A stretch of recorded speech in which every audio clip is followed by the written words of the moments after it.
𝗕𝗘𝗪𝗧 Chase buys Bitcoin. Now I know what you're thinking, too good to be true.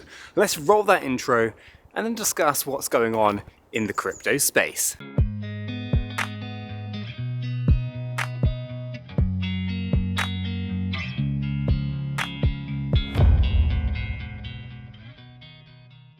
Hi guys, welcome back to the channel. Welcome back to another walk and talk video, and boy, it froze overnight. We're -5 at this point, Celsius, which is it's pretty cold here. Don't normally see these kind of temperatures all that often, and so this walk and talk is going to be a bit of a brisk one. We're trying to get it on point and make sure I don't ramble on too much so that I can get back to the warmth. So what's going on? Well, we have seen some interesting things going on in the space. Obviously the intro and the thumbnail, the title of today's video is a bit of a jest. It's a bit of, humor, banter, if you will, when it comes to 𝗕𝗘𝗪𝗧 Chase. Let me discuss what's going on here. So basically, the CEO, 𝗕𝗘𝗪𝗧 Chase, has come out and said that Bitcoin's just does nothing. Why buy it? Why buy Bitcoin? It does nothing. Now, that is the kind of opposite as to kind of what I've introduced this video as, right? That 𝗕𝗘𝗪𝗧 Chase is buying Bitcoin, right? And the CEO coming out saying that Bitcoin does nothing. And so I want to kind of explain what's going on here and kind of what we see time and time and time again. I mean, BlackRock is a clear example of the exact behavior I'm going to explain in today's video, right? And that is that we see a lot of these large institutional investors or institutions, or even banks, right, in the case of 𝗕𝗘𝗪𝗧. And, well, they generally tell you one thing whilst doing another. And this is something that I talk about quite a bit on the channel. And I talk about these things, I have done for the last couple of years or so. Ultimately, what we see and what actually happens, or what people say and what we hear, versus the reality of the situation. So some examples that I've kind of been talking about over the last few years are specifically with large institutional level investors and whether they are buying or whether they are selling BTC, right, and specifically cryptocurrency assets. Now, in the case of many of these institutions, they'll tell you one thing whilst doing something totally different. And so there's that old saying, it kind of floats around quite a bit. We kind of utter it from time and time here and there, and essentially it is follow the money, right? You don't just blindly believe in the words of these people who don't really care terribly too much. What they do care about is controlling the narrative. That's the only thing that they do care about and control over, right? And so when we see all these news articles and we hear them saying these words, we have to actually take all of that with a pinch of salt.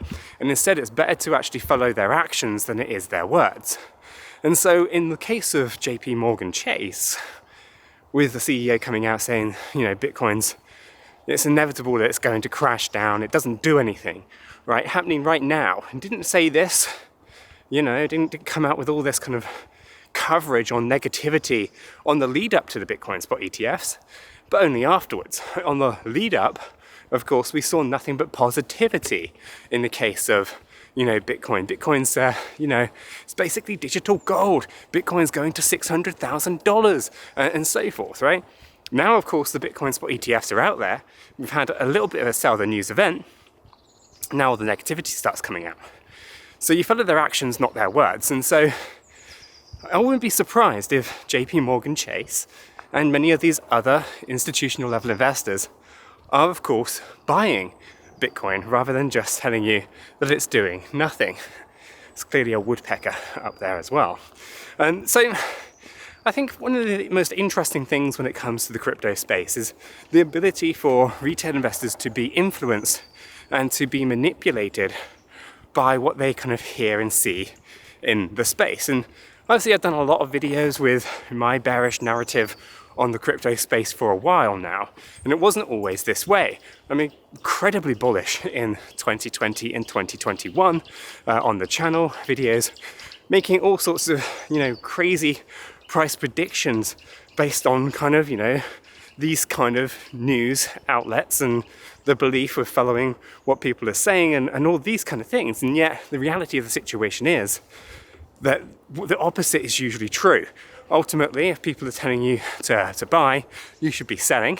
And if people are telling you to sell, you should probably be buying, right? And so in the case of JP Morgan Chase, where there has come some negativity towards Bitcoin, gives me confidence that the dip that is coming here is the dip to be buying. You do the opposite of what they're saying, you follow their actions. Chances are they probably are looking at getting exposure to Bitcoin, but the chances are that they don't want to be paying premium prices. And I've been speaking about this for quite some time. And so my expectation will be that Bitcoin will pull back and it will allow these institutional level investors to get into BTC at much better rates. Again, this splits opinions with retail investors because it's not what they want to hear. They want, Bitcoin to be kind of moving up 100,000, 200,000, $1 million Bitcoin.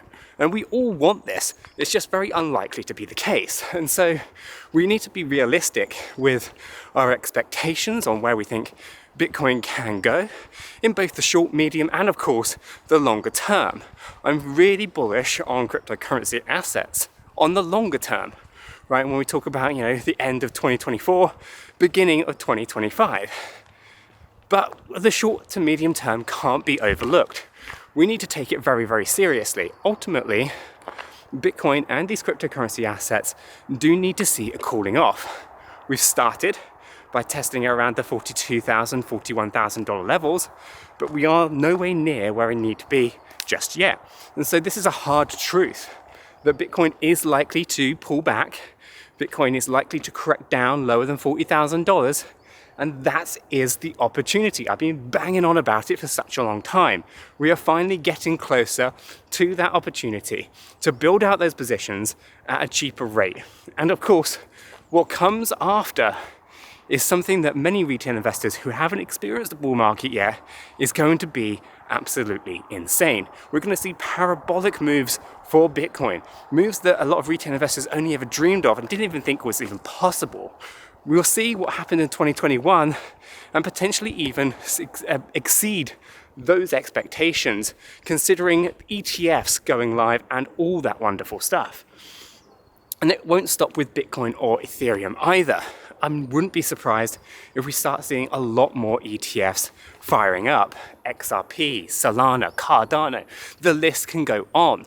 And this is going to create a huge opportunity for significant growth within the cryptocurrency asset sector. And I think we're going to see phenomenal gains. Let me know what your thoughts are in the comments below. And if you're looking for a little bit more, why don't you check out this video where I'm discussing the technical analysis on Bitcoin.